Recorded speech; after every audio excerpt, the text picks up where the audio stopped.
Not giving chance at Layla. That's a different move. That's a different show. That's a different show. That's Little Spittle.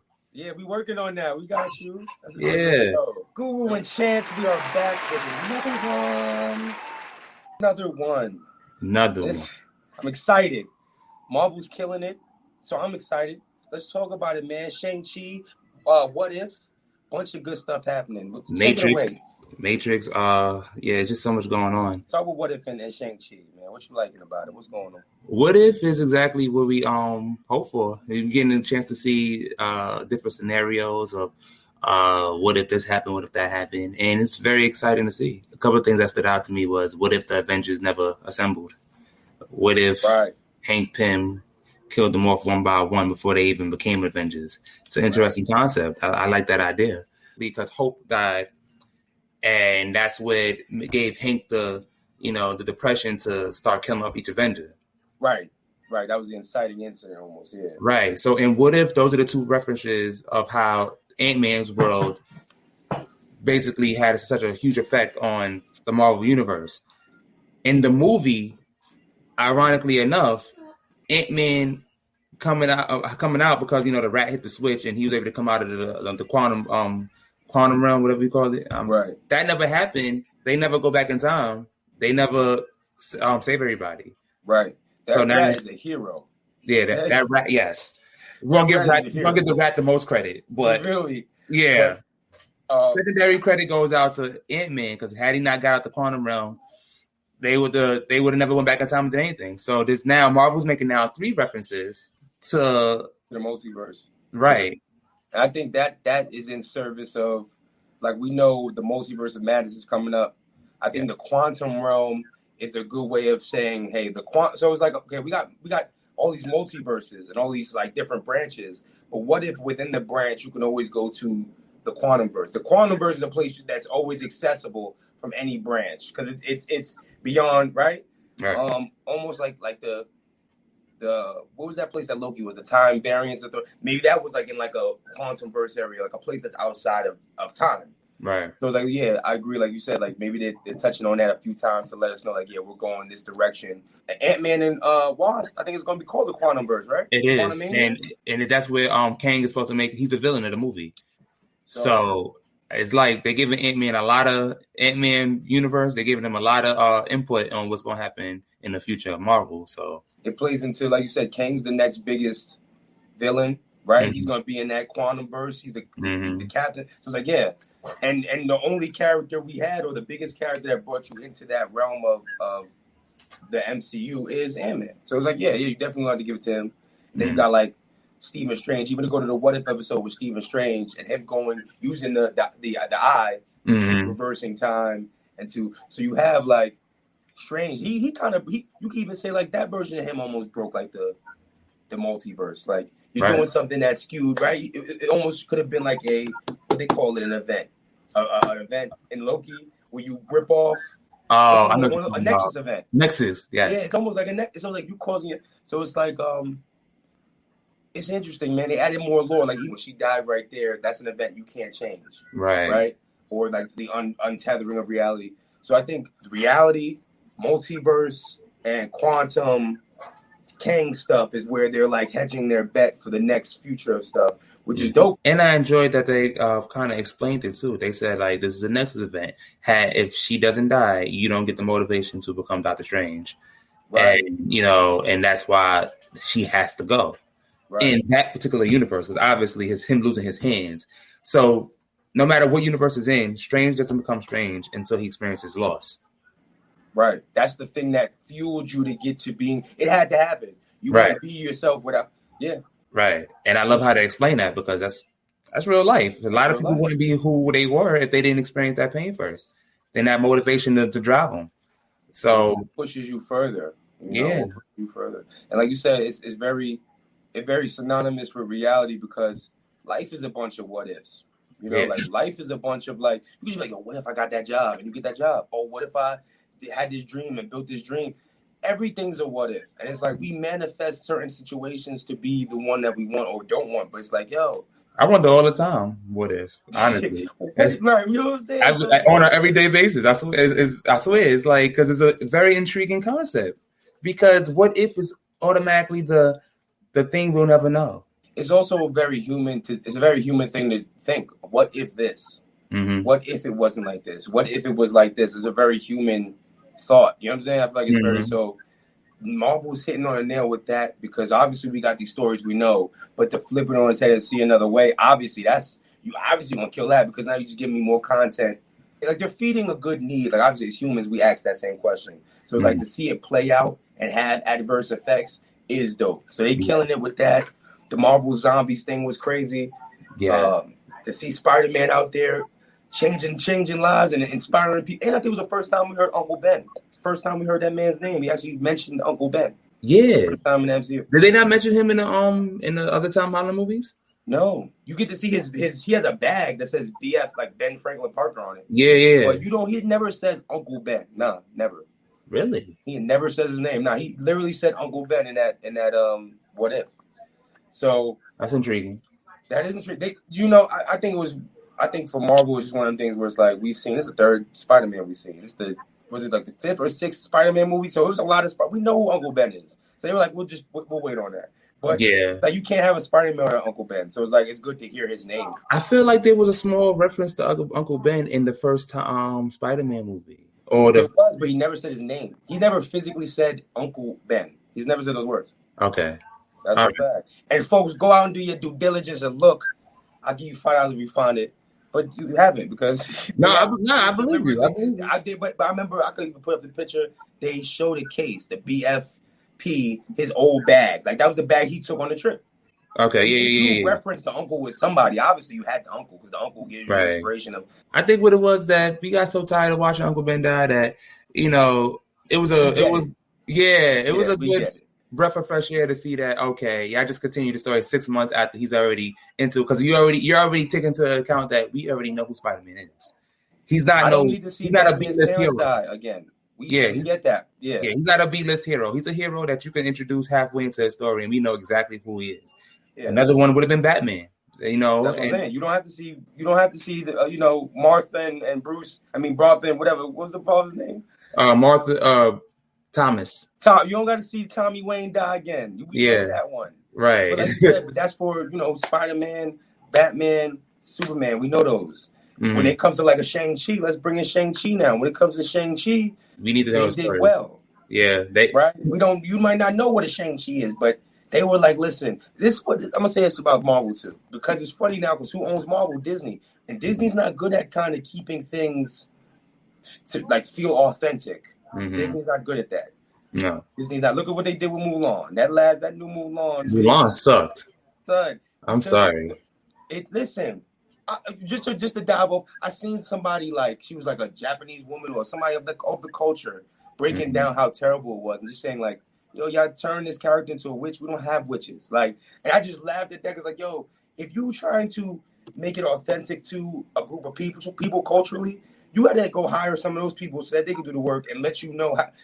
Friday, there's no witches in our culture. Like that's laughable. Anytime you make a movie about Asian culture and you make Asians upset, that means you didn't follow the source. You didn't follow. That's a fact. Who was right in front of you. Any group of people too. Any group. Right. Moana. When they made Moana, they went and got some Eastern Pacific professionals to go. Okay, tell us what the culture is like so we can do it right. You're supposed to. Because you have people out there that's going to really break down movies and review it. And a lot of times these Rotten Tomatoes or these experts that watch it will judge you based on how close you followed source material. Like, authenticity. Authenticity, bro. Yeah, like you talking about this in Asia and there's no Asians. That's fucked up. Right. You talking about this is in Africa and there's no African shit. That's fucked up. Why was Black Panther so good? Because it had all black people in it, but it also kept focus on what African dialect would look like and sound like. And can you imagine a Black Panther with all white people? No, I can't. I won't even do the brain exercise because it don't. So it's like you to do things, especially from westernized perspective, to do things, and you go talk about another culture. You have to be competent and you have to be educated enough so that it looks good. And Shang Chi, if nothing else, looked dope because they got your man from the Matrix to do that fighting stuff. You know what I'm saying? Yo, they had the homegirl from Crouching Tiger. Crouching Tiger, Hidden. I love her. I like. I'm sure it felt like something that felt like that, and at least that's the extra work. You know what I mean? So I got to give him credit for that. The fighting was good. Yeah. It made Iron Fist look. I'm glad you brought that up, because I know any of our viewers have remember me mentioning this, how Iron Fist sucked because it was bad. He didn't strike me as the greatest martial artist of all time, because that's who he's essentially supposed to be. That's why he was chosen by the Dragon to be Iron Fist. He was supposed to be the one. He did not look like the one, and I'm not trying to shit on the actor that played him. He didn't have a lot to work. He wasn't the best choice. He didn't have a lot of time to prepare. He didn't. So, it was kind of rushed. So I'm not even putting that on him, but it just wasn't the best outing. I didn't believe him to be. I felt like Daredevil could take him. Daredevil shouldn't be able to wash him. Son. Exactly. Generally speaking, he shouldn't be able to. But from what we've seen, the action scenes from Daredevil was way better. Shang Chi was supposed to be who Iron Fist was. I feel like those action sequences should have been in that show, and it wasn't. Now the gap is bigger now that you're seeing Shang Chi. That's the greatest martial artist. Shang Chi gotta be more powerful than Iron Fist. He is, but I'm talking about martial arts wise. Like the gap was so different in the action sequences. So you know what? Like you just said, you got less time to prepare. And let's be honest with ourselves, the bag for Shang-Chi was way bigger. Yeah. The bag for, right? So it's like, but when you take the time, you make sure that and maybe, hey, Iron Fist is about a white guy that's with, in Oriental lands, he's rich. So it's like, maybe it doesn't apply well coming to a different screen. Maybe on page it looks good, but you know what I mean? So I just think it's one of the things where they got it right because they stuck with, the material, but the vibe, listen, this was like Black Panther for Shang-Chi. It was like a Shang-Chi Black Panther.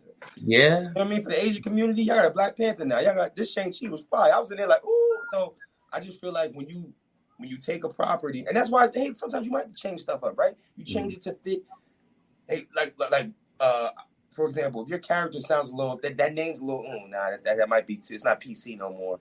You know, we got to have something that's PC. That name sounds a little racist. Change the name. You know what I'm saying? And they did. Black Monkey Man. You're not got Black Monkey Man. It's not gonna work. You might want to do that character, but you gotta. I think they changed the name of his sister because of Shang-Chi's sister, because they felt like the character she was based off of was too can't find a word for it, but I think Asians would have been offended by it. It was a little offensive.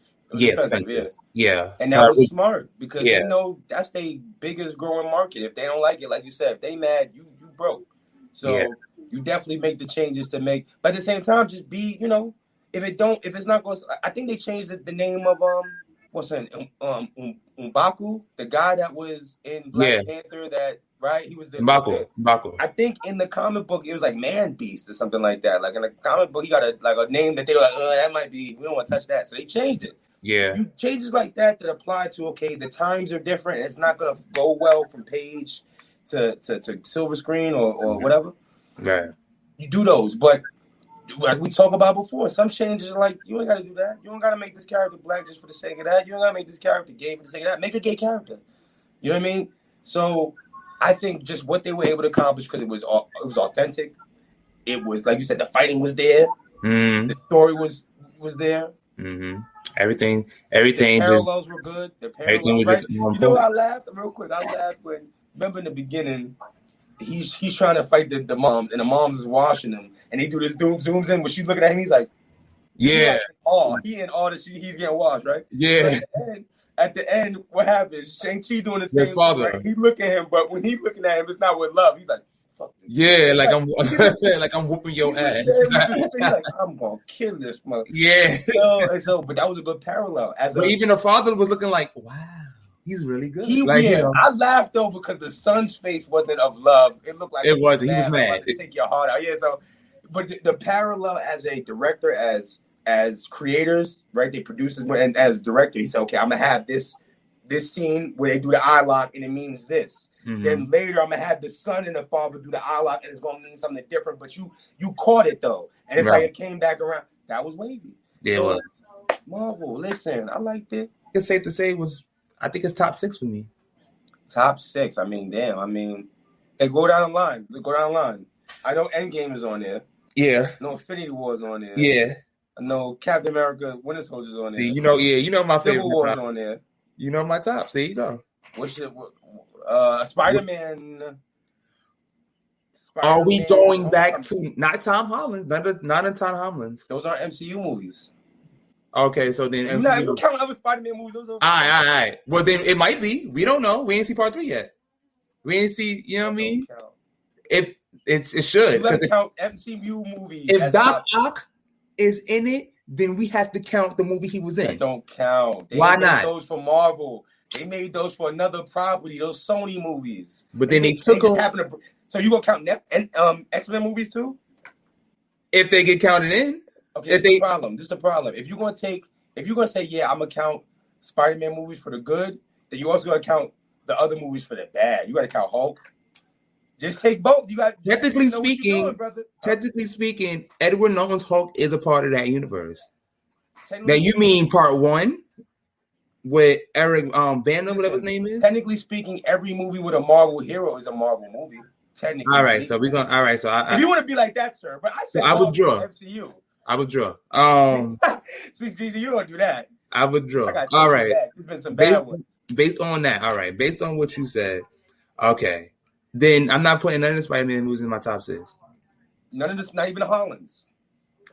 I love Holland. I love the movies. You were talking about top 6. So give me a top.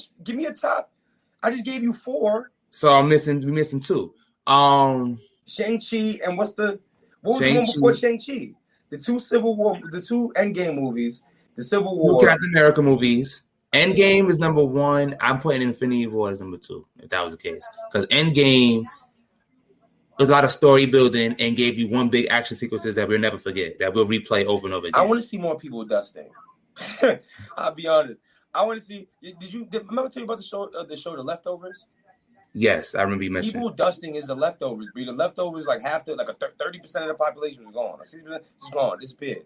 And it's like, and the effects of that. That was the show, though. The show was not just the event. It was the effects of how, if people just disappeared, how would that affect the people still here? You know what I'm saying? So it's like, I want to see more people dusting. Not to say that, it's like they're gone, like the effect. I want to see like the effect it had on the people left, like on the here, like so. Which is why you like Endgame out there, right? That's the reason why Ronan.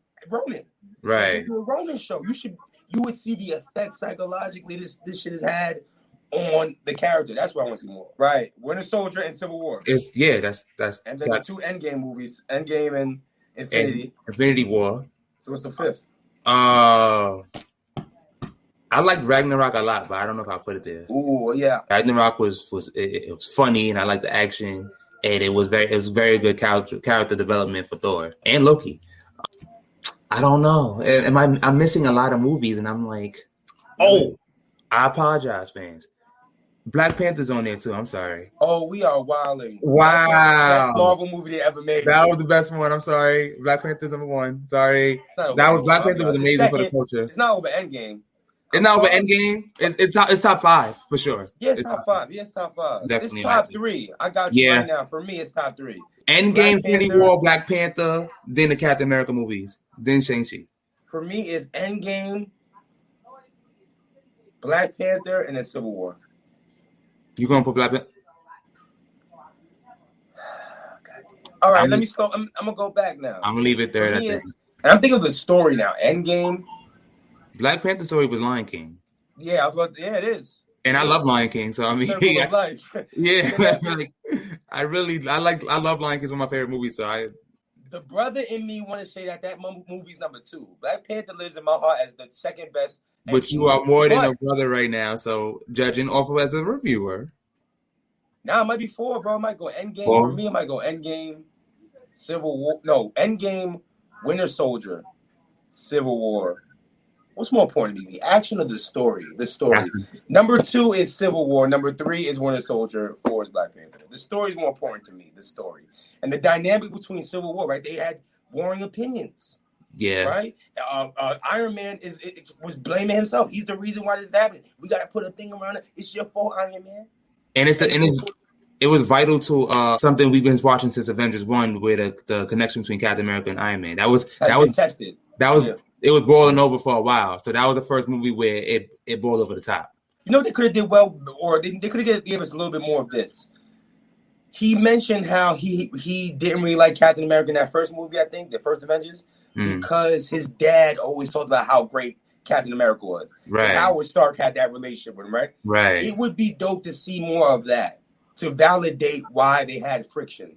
You know what I mean? I mean, you can just say, we seen the first Avenger. We seen Captain America, and that kind of showed how he was cool with the dad, but they didn't really show why the dad would like.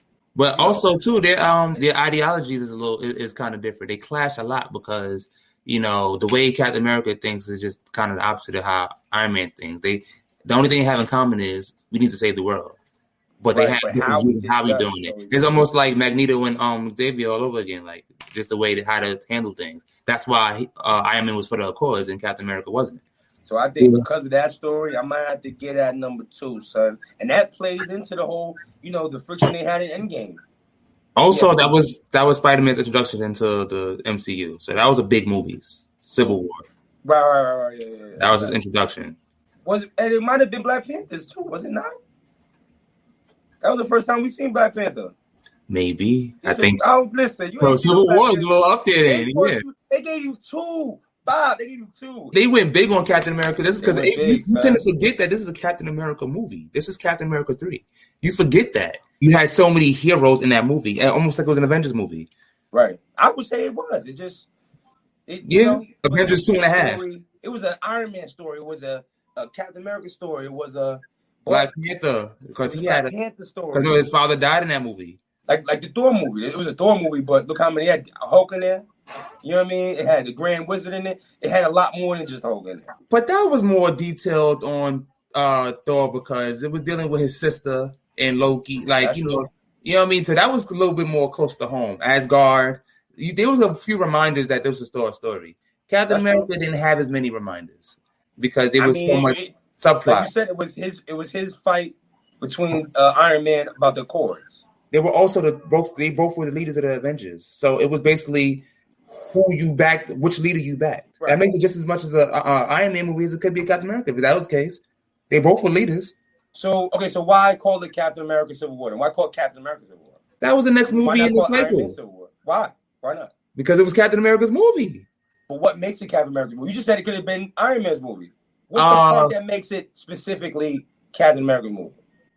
What makes it more Captain America's movie was I feel like he was the initial person who spoke up and said he doesn't want to do the Accords.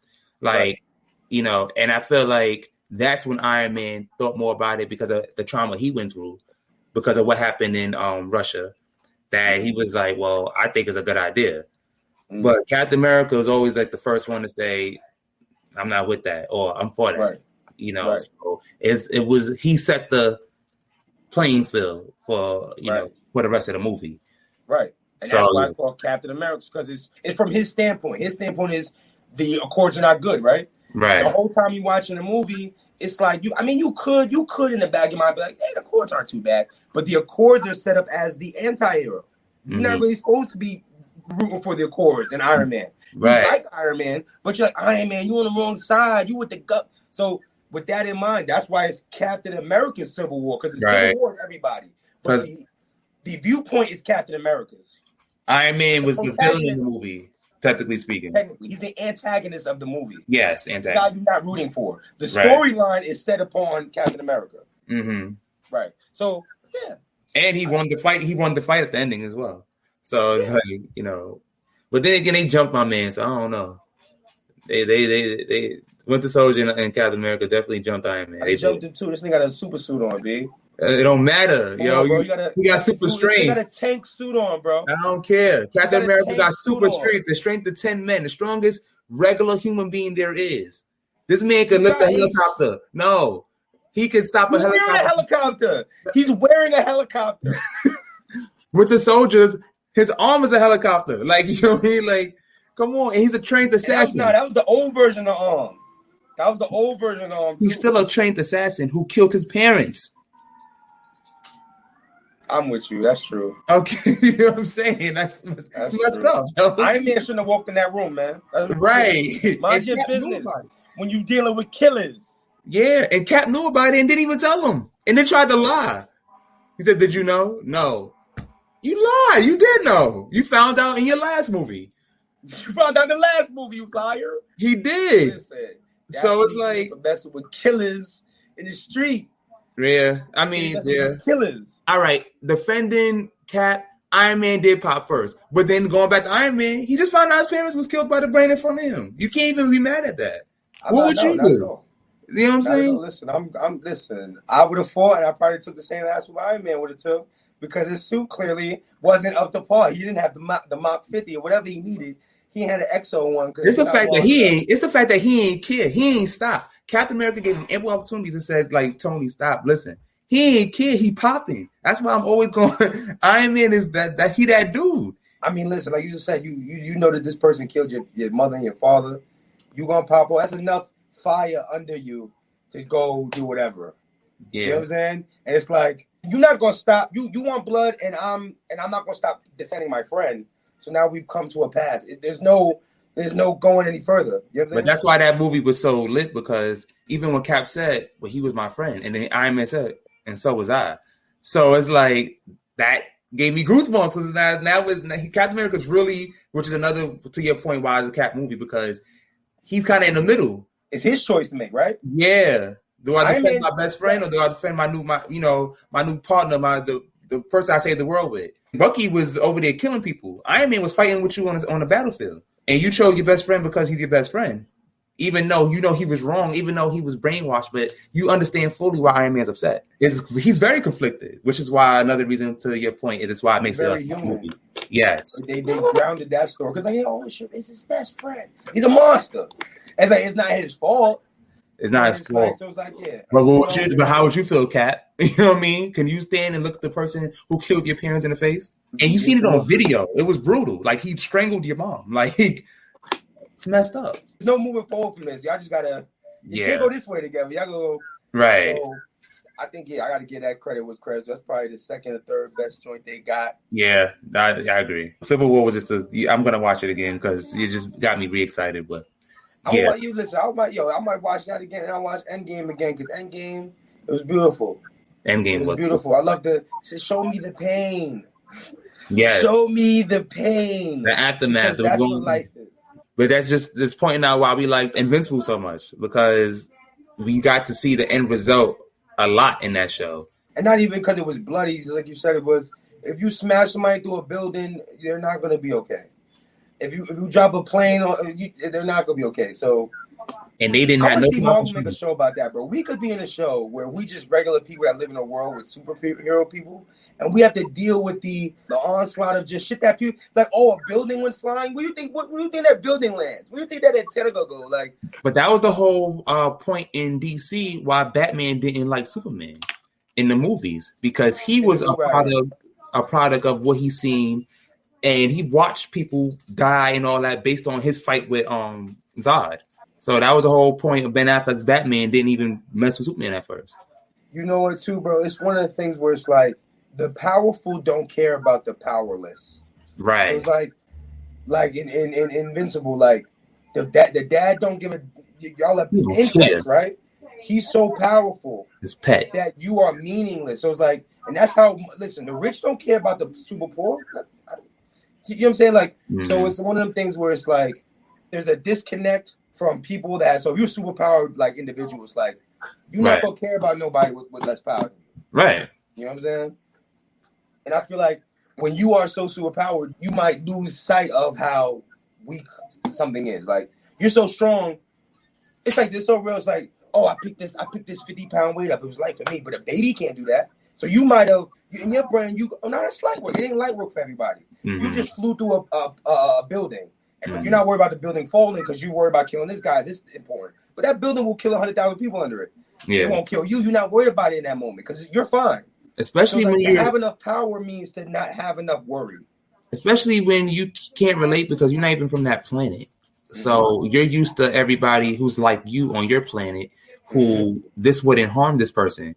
So it's like you said, you step on an insect, you don't think nothing of it because nobody can step on you like that and kill you like that. So it's insignificant. It's hard to be insignificant. It's hard to be sympathetic on for something so small. So when you have these big superheroes who could do this, they view us as we would view them insects, insignificant. You got your tree loving folk that love insects and don't kill spiders when they catch them. I'm like that. I don't kill insects. And that's empathy. That's what. So the super wealthy have to have empathy for people that aren't wealthy. You don't live that life. You can't fathom what it is to be poor, but you need to understand that there are people that live that. And it's the empathy and the understanding to go, oh wow, other people can't fly. Okay, I get it. Let me slow down a little bit. You know what I mean? But you have to be empathetic. If you're just super powerful, super rich, and you don't give a damn, well, that's what it's going to be. And that's why you get like a Zod. Zod's super powerful. He don't care. He's going to fly around, he's going to destroy shit because I'm going to do what I want to do. Free in my power and my privilege. When you said that, it made me think of Jupiter's Legacy as well as another example of those who, only difference is, though, they gained their power. So they was on both sides of the field. You know what? Just having enough, whether it be like a superpower or money, having enough makes you ignorant to people that don't have it. So if you could fly and run fast, you'd be ignorant to how hard it'd be to just walk around because you don't have to do that. Just you flying, so it could be not something you worry about. It could be something so as simplistic as having a home versus somebody who don't. You don't know how a other person, like something you take for granted, somebody else was like, well, I wish I could do that. I wish I could, versus a person who could walk versus who can't, Right. So yeah, the ideology goes throughout many situations. Right. And so with the superhero stuff, it's just that's where a good story comes from too, because you can basically wash away your responsibility of caring about things when you have enough money or enough power. It's just everything. When you get to a certain level of being powerful, everything is under you. Everything. When you get to a certain level of being rich, everything is under you. So you can choose not to concern yourself with the things down this way because it's below you. It's beneath you. That's literally, that's beneath me. You don't have to involve yourself. So it's the same thing with superheroes. It's like superheroes involve themselves with people and crimes because they care, right? They are empathetic. Mm-hmm. But a super villain, somebody that has power, they want to hold that power over you. They want to control you. They want to demand and steal. And so they're not going to use that power to help, right? They're going to use that power to control those beneath them. To manipulate, Even like you said, Jupiter's Legacy, maybe it's like, one of them characters definitely was funny style. He was definitely trying to control and manipulate folk. Like the brother. Right. There's going to be some people that see wealth as a way of controlling others. There's going to be people seeing wealth and power as a way of freeing people. And so that was it. Jupiter's Legacy did have that. They did have that, and that was good. That does give me a good segue, though, man, because we're talking about power and control. Let's talk about the Matrix, man. Yes, I thought that, too. Let's talk about the Matrix. What's going on? I watched it. We watched the trailer, right? You try to break this down for me a little bit because I'm confused. I only know what I read, but I'm confused. What's the Matrix, man? What did you do? What's this about, bro? My guess is Neo obviously didn't die like we thought, but he's constantly. They have a lot of references in the trailer. You see a lot of red and blues.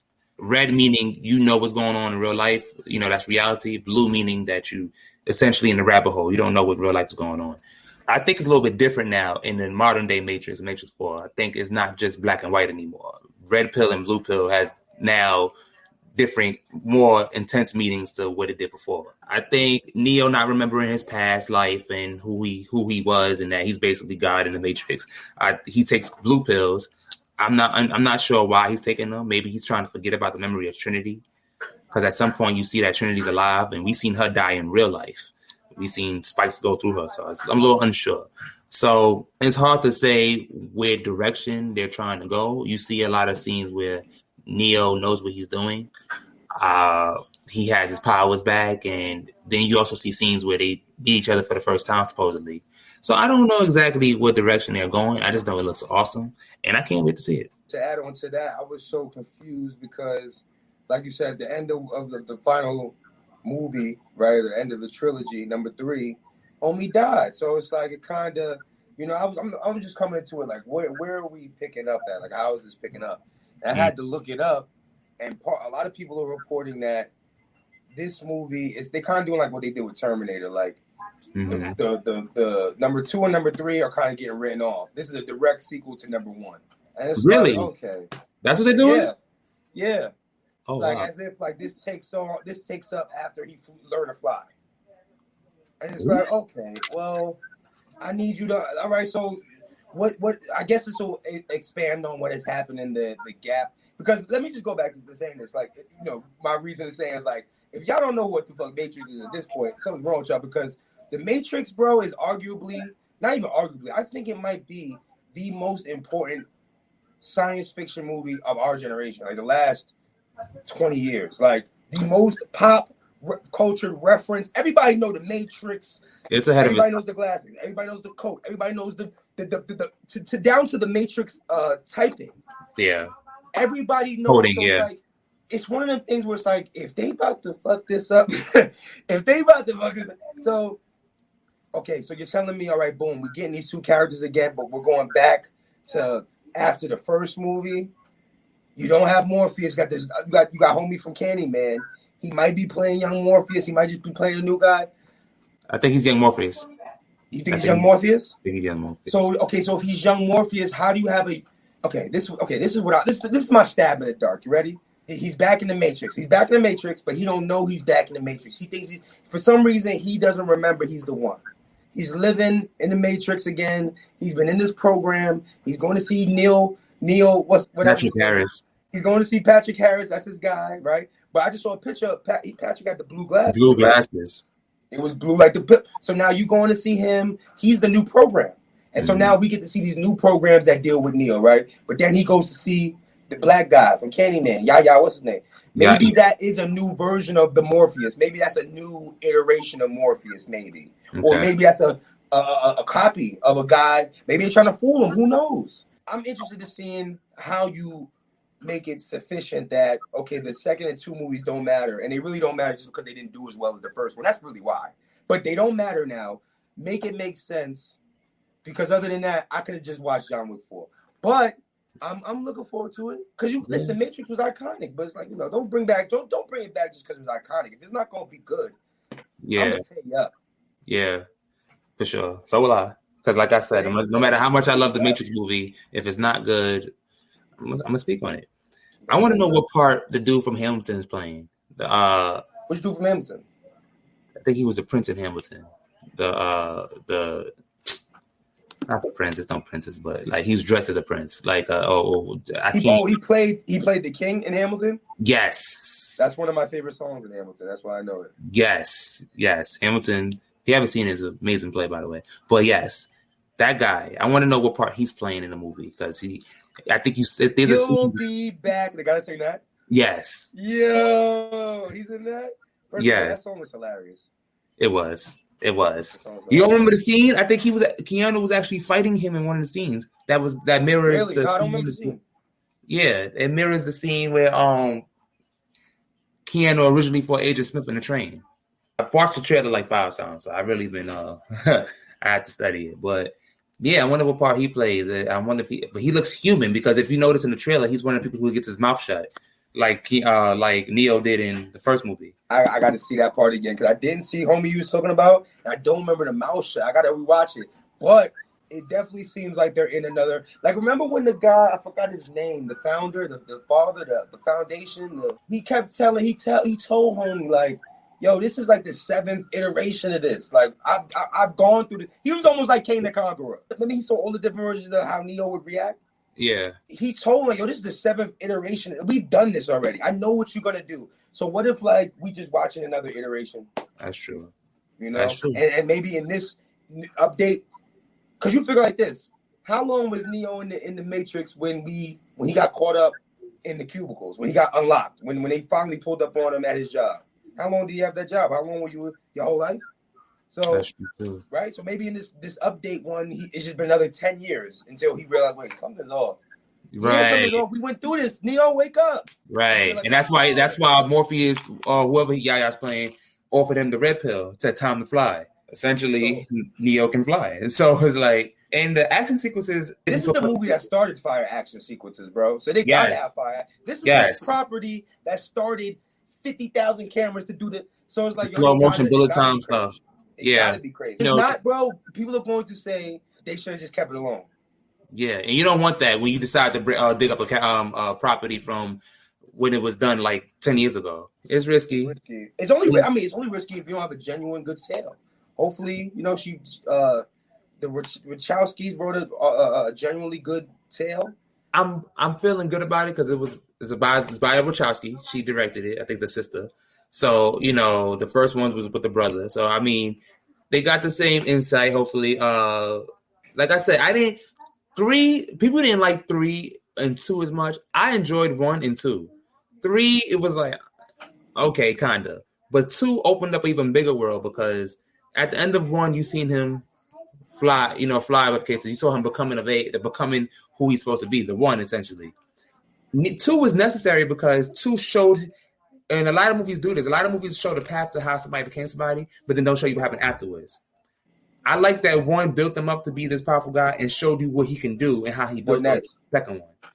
I love seeing things that do movies like that because now you see he can fly when he wants to. He could the telekinesis, all his different powers. He could rip a pole off the floor ground and fight a million Agent Smiths when he had struggled to fight one in the beginning. It shows how much he's upgraded, and you up the ante by giving the agents the power to assimilate other people. And kind of like always put him in a position where he's fighting multiple agents, where he struggled to fight one, and he's to run from them in part 1. So part 2 is important for me. People don't realize that Reloaded was good for the series. 3 was essentially just to build up on what happened in 1 and 2. It was basically the end of the story, I guess. Was 3 absolutely necessary? Maybe not, but I'm not going to say I'm mad it was made because it ended the story for me. Zion was saved. They tried to up the ante by killing off main characters. He killed off Trinity. So, he killed off Neo. So 3 was necessary for me. And and I'm not going to say I didn't. It was the one final battle between Neo and Agent Smith. Gotta have some stakes, bro. Yeah. That's how I see it. Yeah. That's what's wrong with superhero movies. Let's just think about it like this. In the world of the Matrix, Neo is Superman. Yes. He has right. So it's like, okay. So 2 things I want to say. In the world of the Matrix, he's Superman. He has superpowers. Why? Because he's a program that theoretically he's a program that's glitching. He's a program that doesn't do what it's supposed to do. Yeah. Right. He has the power. He's a cheat code. He's a cheat code. Yeah. So and that's what gives him power. So basically, it's like the first time I say is that's what they could dive into more in the movie. If nothing else, dive into what makes him special. What makes him special is his ability to manipulate the code, manipulate the matrix. And so there's a deep kind of like understanding in that for me. It's like as people, hey, listen, you trying to better your taxes, you trying to better your credit. There's a way of doing that. And so if we can see through the matrix and actually affect the code around us, save your money, pay the debt down. You Neo, son, and you better. So it's when you know enough about any system, any structure in front of you, you are able to manipulate it. And so it's like, boom, it'd be fire if in this new movie they show that. It's like obviously he lost it. Like Eternals forgot who they was, he forgot who he was, but he starts able to manipulate the things, the constructs in front of him, because that's what he was just doing in the first place. Right. Robots built a system, and he was able to fuck with the code. So right. And that's why robots didn't like him, and they always kept on coming after them and his friends because they knew he could do stuff that was messing with their way of life. Exactly. Yeah, I mean, so that's really the story too. Like, it was humans versus robots, but he was doing something that, like you said, goes against the norm. Hey, listen, we trying to keep the status quo. The status quo was y'all at batteries, and he was messing up that status quo. I think I'm not mad at the last movie because, like you said, it's a trilogy. It's a bookmark. It's supposed to end shit. And in superhero movies, the reason that makes superhero movies suck is because there's no stakes. A superhero person never dies. They're too strong. Right. That's really the issue with super-powered people, or superheroes, right? Where's the stakes? So I'm not mad at the fact that they had to die. Somebody got to die for you to feel there was something to lose. You can ask anybody. I love characters dying. I mean, it sounds terrible, but like It has to be something to lose. I like the shock value. Do I like to see some of the characters go? No, they be my favorite characters, but at least the stakes are high. Now I'm intense on watching because I don't know what could happen. Nobody's safe. That's why essentially that was the draw in for Walking Dead. You don't know who's safe. That did it for me. That was the draw in for Game of Thrones. You don't know who's safe. Anybody can die. And it reminds you of just real life. And you fully invest in yourself in that. So I love movies, TV shows. I love they willing to take the risk, like you said. And it's not predictable. There's no interest. Yeah, it's not as predictable, like you said. You don't know who's going to die. If you're watching the Superman, the TV series, you know Superman's not going to die. Right. And so you have to find other ways of appealing to people's whatever you want to call it. You have to find other ways of giving them what would be real life, like real stakes. Right. Because a motherfucker that got superpowers can't die. Right. So it's like, so I'm not mad at Neo and all that shit having stakes because that's what makes it grounded. Grounded enough where I can believe Matrix, Neo is essentially a person who, when he's in the Matrix, he's invincible. But he's Clark Kent when he's not in the Matrix. He can be killed. He's a regular human being like me and you. So I like I said, I enjoy that factor because, he remind me a lot of Mega Man. Like when when he jack in, his little... He's on deck, right. Yeah, like that's his... that man. Right. But he's when he's out the computer, you got to go to school. You're in real life. You got class. Right. You can jack in. You could be Mega Man later. But when you out the computer, you are regular. Sure.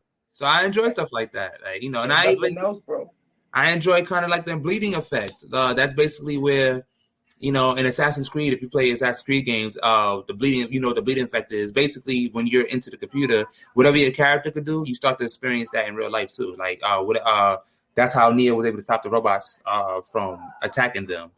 He basically became an EMP himself that was able to shut the robots down. So things that he could do in the Matrix was starting to trickle over to what he could do in real life. I enjoyed that idea too. It raised the stakes on both now. So it's like now he could do a little bit what he could do in real life, but he still could be killed.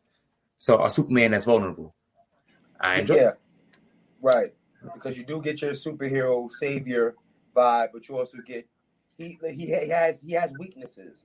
And you have to have some type of built-in weaknesses, right? To appeal to, or otherwise WandaVision she'd be too strong.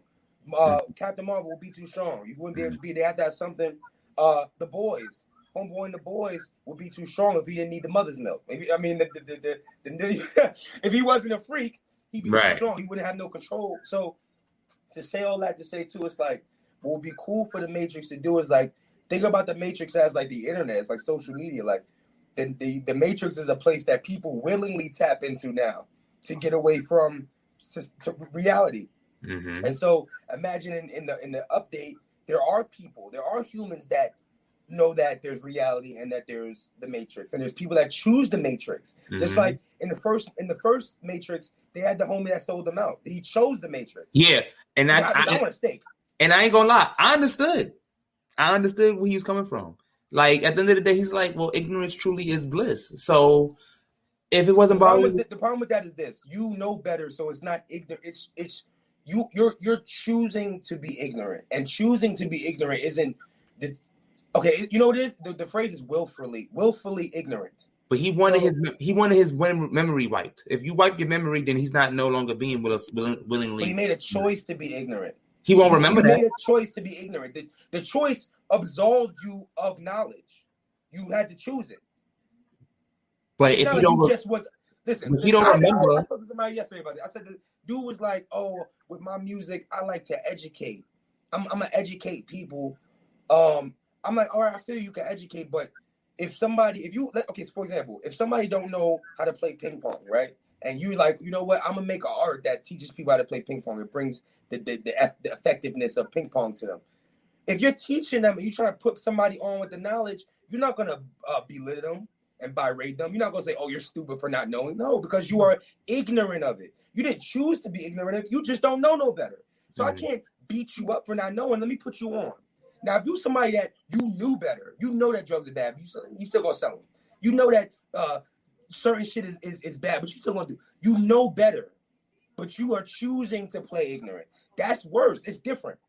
But now the comparison is between ping pong and selling drugs, and your whole way of life. Don't get caught on the example. Okay, I'm not. All right. That's what people do too. They get caught on the example. All right. The important part was not the ping pong and the drugs, bro. All right, taking away the example.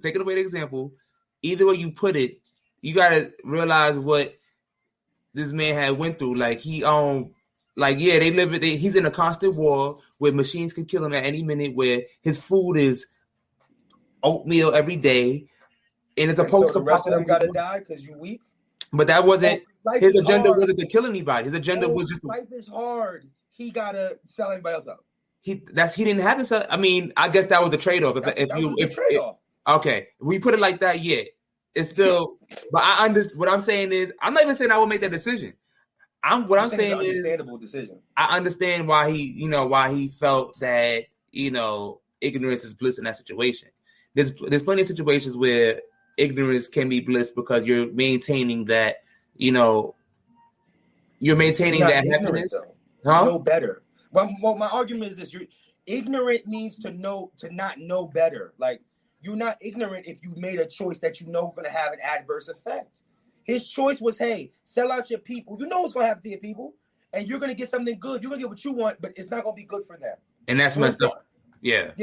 So the argument now becomes, well, life was hard for him, and as a human, anything can push you to do something you're not willing to do. I was just doing, I'm about to just drop this whole thing, Google Speaks. I'm going to just start talking about little shit. But one of the things I was talking about just now was stress.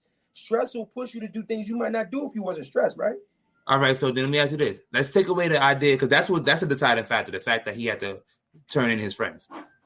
I'm taking that away, because if you put that in it, then yeah, his decision was wrong. Because, you don't out your friends to make yourself better. Now, let's just say they offered him the ability just to go back to the life you knew and forget about everything you did. Nobody gets hurt. This is just affecting you. Would you still want to do it?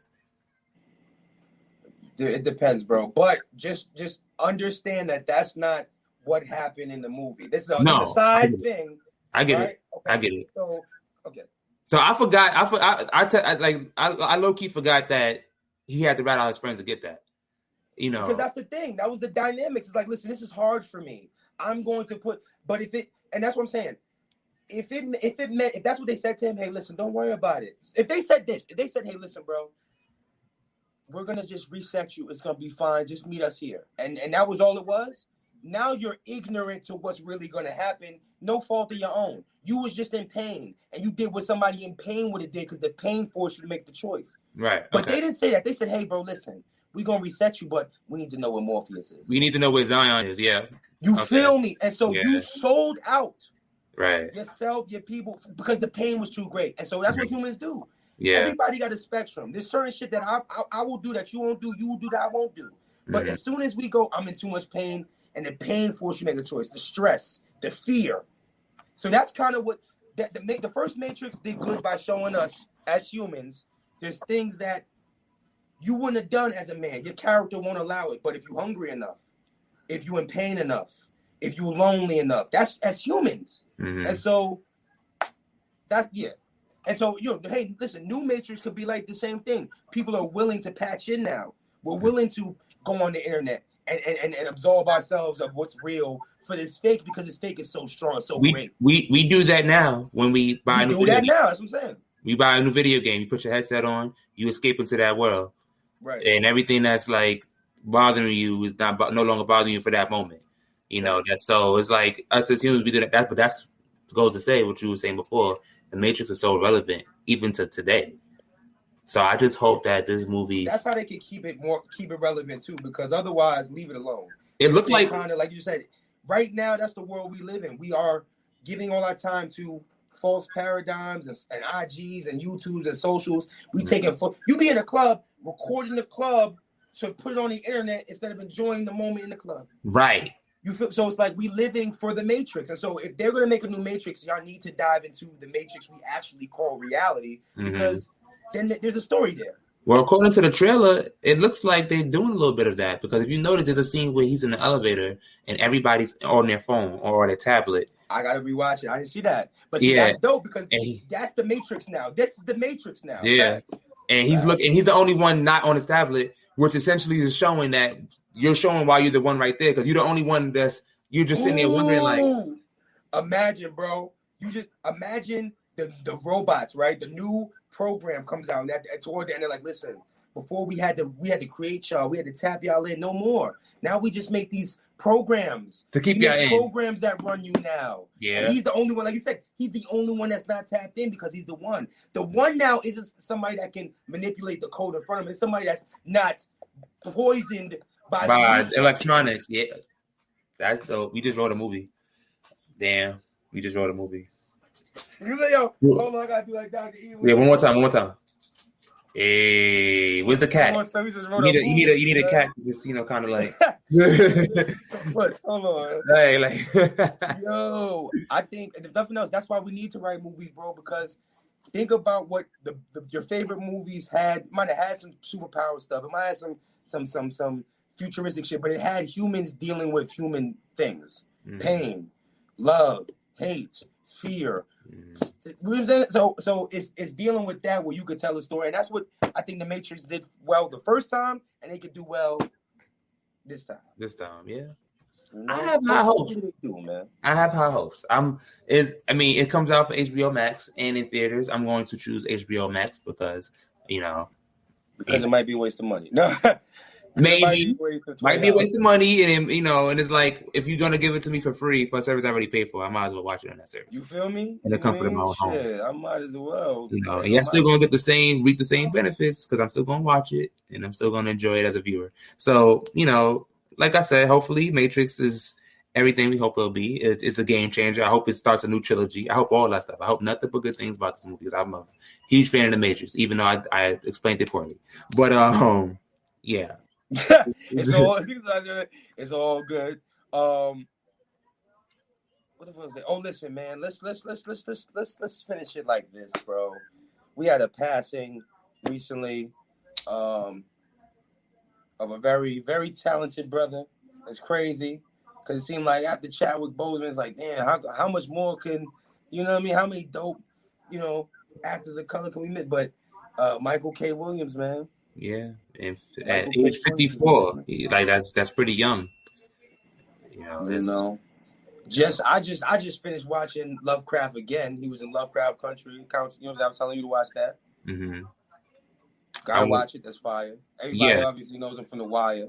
The Wire is what I'm gonna rewatch too as well.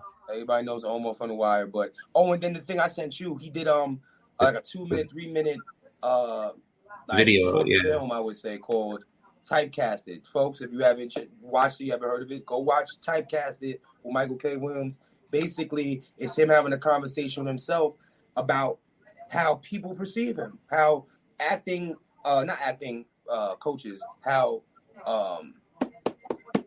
casting directors, how people might perceive him as an actor. So it's like, am I being typecasted, right? And so one of the questions he posed was what? Like, well, if a cat changed how the cat, if a cat moves to a different area and dressed like a dog, hangs out with the poodles, and are you still a cat? It's like, or you know what I mean? Because everybody thinks you a dog now, right? And it's like, can you only be what you are and what people perceive you as? Like, are you what you are, or what people perceive you as? And that's a strong conversation right there in itself. And I appreciate that he did that, and that he created that piece of content before he went. And just in general, because that's what we deal with. Like, somebody looks at you and it's not a reflection of you. It's a lot of the times a reflection of themselves, a reflection of what they see. You look at somebody dark skin or light skin or a woman, and you feel a way. Why? It's not because they're a woman or because it's because of your own perceptions, your own biases and prejudices. So it's like, that was dope, man. That was dope, and it was something where you could take a good look at yourself. You can take the reflection of yourself and look at yourself and go, okay, yeah. It's one thing in saying, how you perceive the world, but how the world perceives you. And yeah, cause and effect. Yeah, it's definitely going to be. So it's a loss. Rest in peace. It's a loss. Rest in peace, though. Definitely a big loss for just in general. So R.I.P. Mike K. Williams, and now I'm really not gonna get a new Lovecraft Country. Yeah. Between you got your man Kang. Now he's Kang. Michael K. Williams passed. You know what I'm saying? And now on top of all of that, they're making a Sirens show on HBO with the girl, with homegirl. Journey is her name? They're making a show of her. A DC show. They said, no, don't make a new Lovecraft. Let's make a Sirens show where she'll play that Sirens character from the Harley Quinn movie. Remember she was in the Harley Quinn movie? This is Journey Smollett. Yes, Smollett. She was like the canary. She was the siren. Yes, I know who you're talking about. Yes. The woman that directed and created Lovecraft is going to do a show with that character. With Canary. Yeah, I heard about that. She's going to get a standalone. I mean, I can't get Lovecraft too, but y'all can make that. All right. And it's crazy. Listen, we don't want to have a Lovecraft. It was too political. But y'all can make that Sirens thing if you want. You can make a DC project. What's up?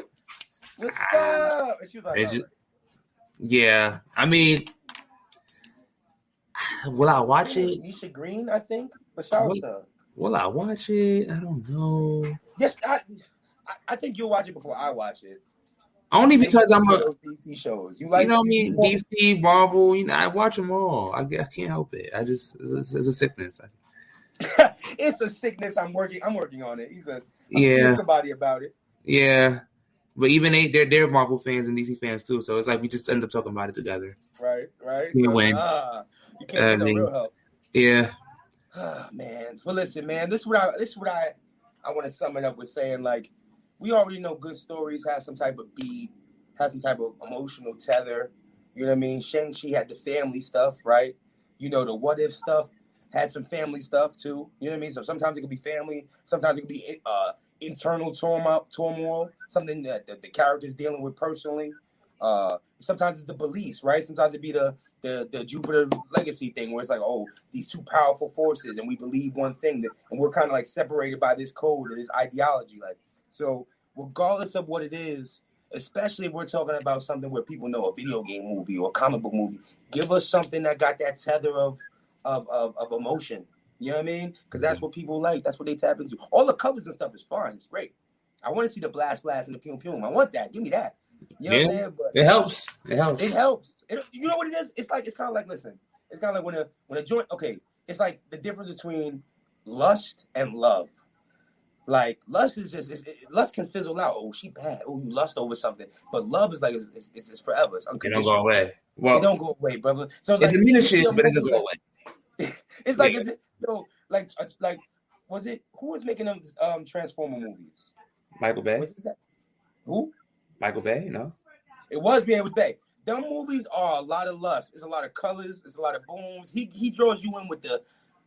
But it's like sometimes your story, what people need to love the story because the love is in the story. Mm. And so if you just got a lot of lust, it's like that shit fizzles out, bro. There's no replay value in that. Right. So give us the love.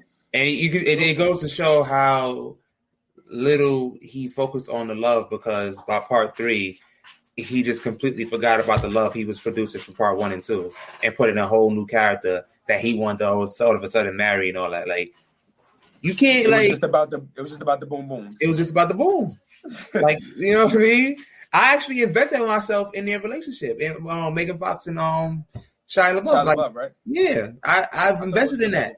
I liked how he was the nerd and she was the hot girl and she started to like him. And then they followed up on that in part 2 where, now they in college, but they still come see each other. They're still in love and all that. He died and she was there and all that stuff. He came back to life and I invested in all that. You made me feel like solid. It was. I enjoyed that. And then they were just like, nah, you don't like that, right? Yeah. Snatch that. But I mean, Megan Fox knocked herself out the park because she spoke on something and they didn't like it, and that's why she wasn't in part 3.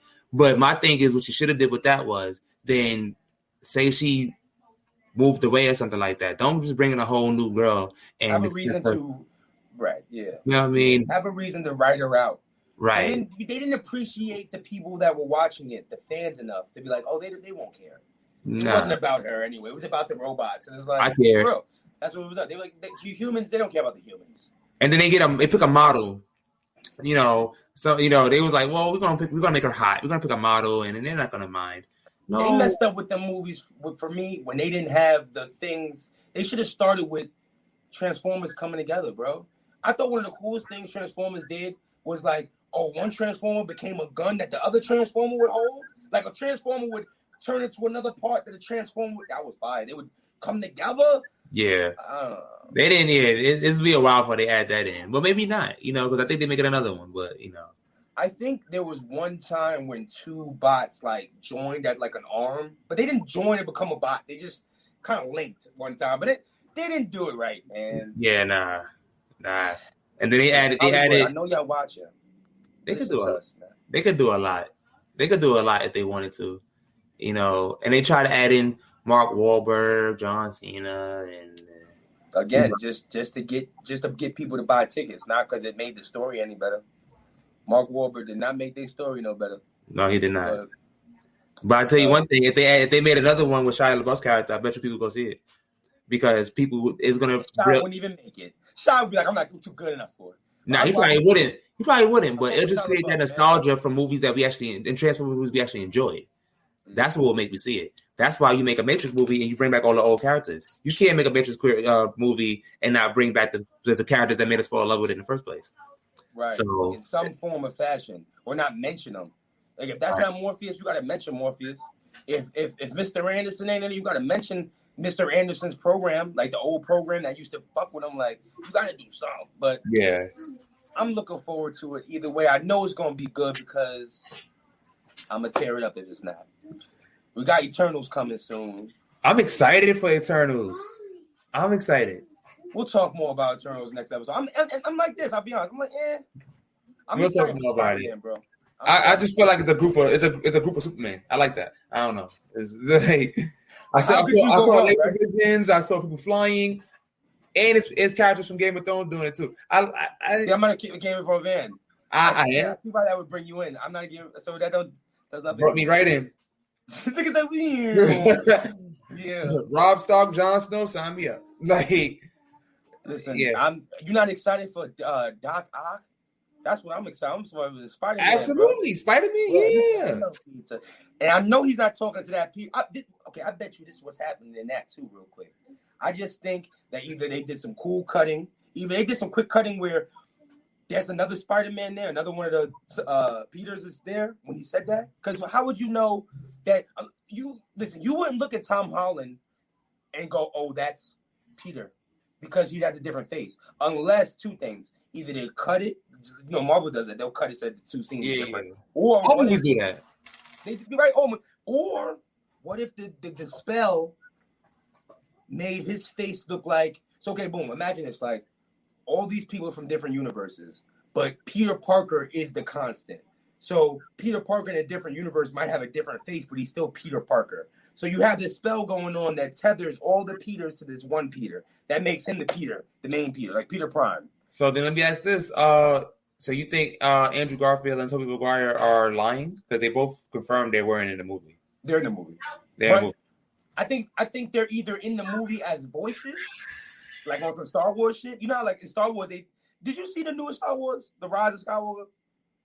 Yes, that's where Rey and what's her name was in love and all that stuff. Yeah, remember there was a part at the end when all the previous Skywalker clans was talking to her. Yes. So it could be something like that where we hear voices or we see like maybe like cracks in the dimensions and we see them in that. But I'm pretty sure we're gonna get them. it. So you think they just turning down rumors to throw people off their tracks? Yeah. I don't want to see. Here's the problem, and here's the problem that everybody. No, here's the problem that everybody's creating. What if?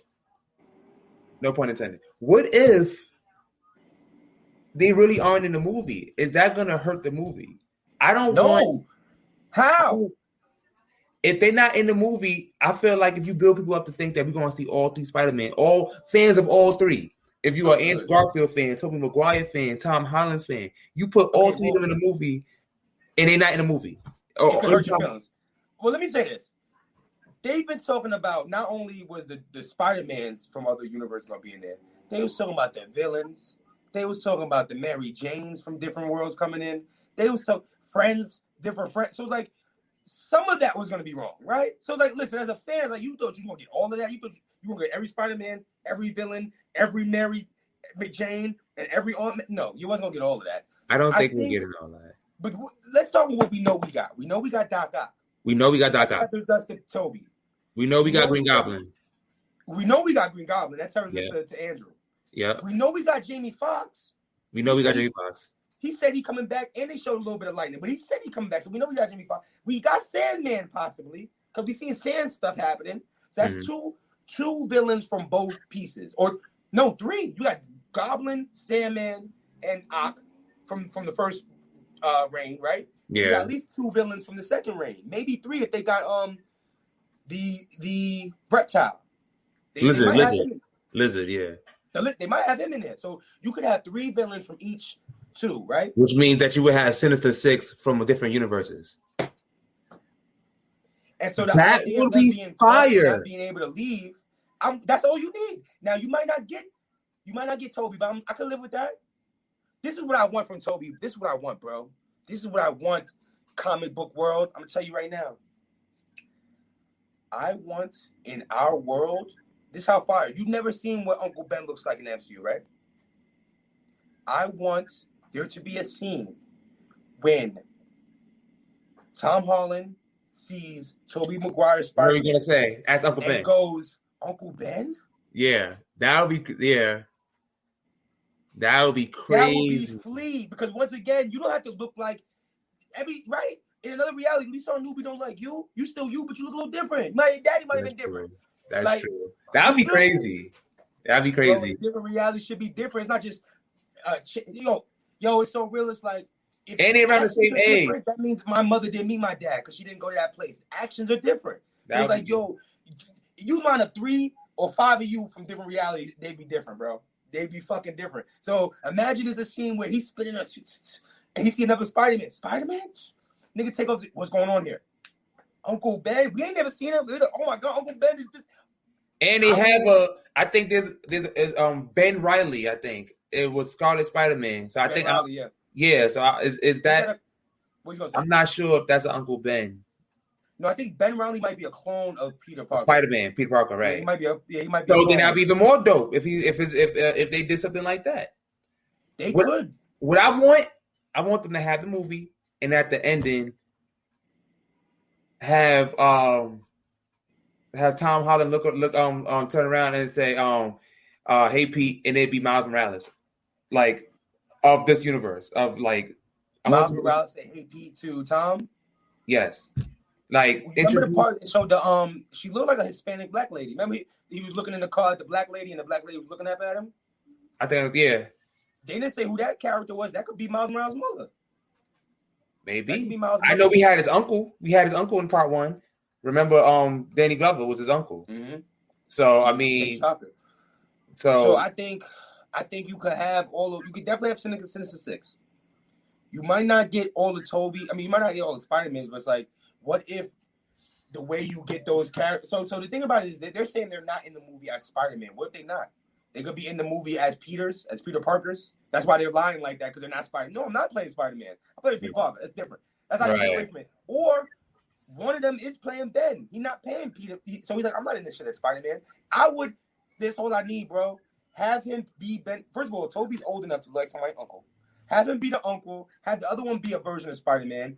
And then it's lit. Yeah, I agree. Because the aunt maybe have now is around the same age as Tobey Maguire, I believe. She was younger, right? Yeah. So she would match with Toby's age right now. Yeah. So I could see in this reality, that was his Uncle Ben. He's died, and in another reality, his Uncle Ben looks like Spider-Man. And like you said, they could do on some Ben Reilly shit where the uncle was Spider-Man. He got bit. Mm-hmm. But yeah, I think what's definite is you got these guys coming in. I think Doctor Strange is trying to use them for his betterment. I think either Doctor Strange ain't Doctor Strange, like he's somebody else posing as Doctor Strange, or he could be a variant. I think he's Mephisto, bro. I'm gonna go that deep. I think he's Nightmare or Mephisto. Maybe because the Doctor Strange we know and the one we've been watching in all the movies the wise one, the one who's seen a million different realities and told Iron Man there's only one that's going to work. I don't see that. Why would you be so willing to do that for that kid? Just you messed up, bro. You took, everybody knows the secret. I'm not risking the whole multiverse because some people can forget your secret. You know what I mean? That don't sound like a Doctor Strange thing to do. And then messed it up with the what if. And then he messed it up. He messed it up the spell because Spider-Man kept on antagonizing him while he was doing the spell. You are the what do you call it? What is he? The Sorcerer Supreme. You're the Sorcerer Supreme. You couldn't do a spell without messing up because a teenager was annoying you. That don't sound. That's more like a Taco Supreme. Like a Taco Supreme messing up. Real. But again, what if he did mess up? Okay, this is how it really was too. In the trailer, he said, "Oh, this is your fault. It's my fault. You're the one doing the spell. Now you have to go. I gotta go do this." So it's like it broke, and then he kind of made it Peter's problem. He kind of like blamed Peter. So it's like we could be seeing somebody masquerade as Doctor Strange. We could see that. You know what I'm saying? And so, why would that be? Maybe the person masquerading as Strange wants the multiverse to break. Maybe they want, you know what I'm saying? So somebody like Nightmare, let's say this is like Nightmare or somebody like that lives in another dimension that wants it to break so they can be released. Mm-hmm. You know what I'm saying? Okay. And so maybe that's how you get to Multiverse of Madness, bro. Okay, boom. Man. Spider-Man happens. The multiverse tethers. Now, to get it back, Doctor Strange does something strange. But then Wanda peeps it. Somewhere down the line, I think Wanda she uses the breaking of realities to her benefit by doing what? Finding her kids. Because if you're saying that reality is breaking, she would be able to reach through the Nexus or any multiverse, right? And pull out where her kids still exist. In a multiverse of madness. You know what I'm saying? That's true. And so maybe either Doctor Strange is going to use these villains to help the issue that's going to be in the madness, or I don't know, maybe that's not him. So basically, all these movies Phase 4 is going to lead into an Avengers 5. Loki, yeah. So Loki, WandaVision, and Spider-Man lead into Multiverse of Madness, Doctor Strange. Right.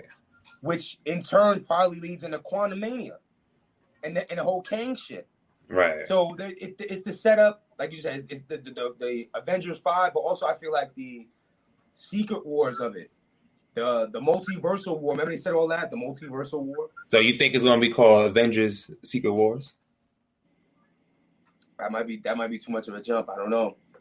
Maybe it's possible, but it might be too far to say. I'm still waiting for, I'm still waiting for X-Men, bro. I'm still waiting for Fantastic Four over here. Yeah. They're not gonna give you you're not gonna see a new Avengers until you see Fantastic Four.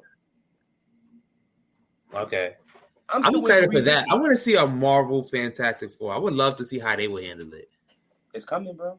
I know it is. I know it is. From I think the guy that made the Spider-Man movies is making a Fantastic Four movie. Forgot his name. Mark Webb, Sam Raimi. Which one? Watts. Oh, okay. The new Spider-Man movie. Got it. It's Watts. Yeah. Watts is the new one. The director, right? Yeah, he's going to direct that too. So it'll probably feel like that. It was like funny, a little. Yeah. It'll probably be like that. That's fine. Alan Watts? Anyway. Yeah, I don't know. It's Watts something. Some Watts, yeah. Yeah, Mary Jane Watts. I don't know. But might be. Yeah, maybe. But yeah, that's gonna be an interesting watch. And then, like I said, they gotta include Blade as well.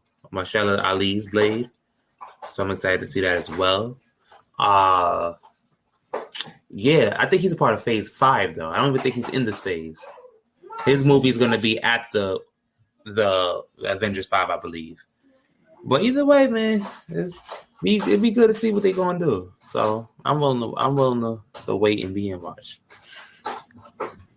Listen, man, I think overall, who's got a good thing going, looking forward to, like we just said, the Spider-Man of it all, the Eternals of it all, and listen, man, I think there was one other movie coming out soon. Oh, they talking about the Black Panther 2. I'm really looking forward to that. So they doing their thing, Bob. They're doing their thing. And look out for more. Look out for more from Brewer and Chance, man. We're gonna be talking about other topics. We creating our own things. Comic book is en route. First chapter completed. Let's go. Turn it up. Take us out, man. Final thoughts. Final thoughts, man. On what? There's so much we talked about, but so much, right? We talked about the Matrix. You talked about all the MCU stuff. I guess I'll just make it simple. Final thoughts, man. I can't wait to watch, and I hope it's good because we're gonna have to take a time apart. Chopping it up, and we honest, so we gonna say exactly how we feel. So based on that, like, subscribe, comment, and we'll see you next time. Peace.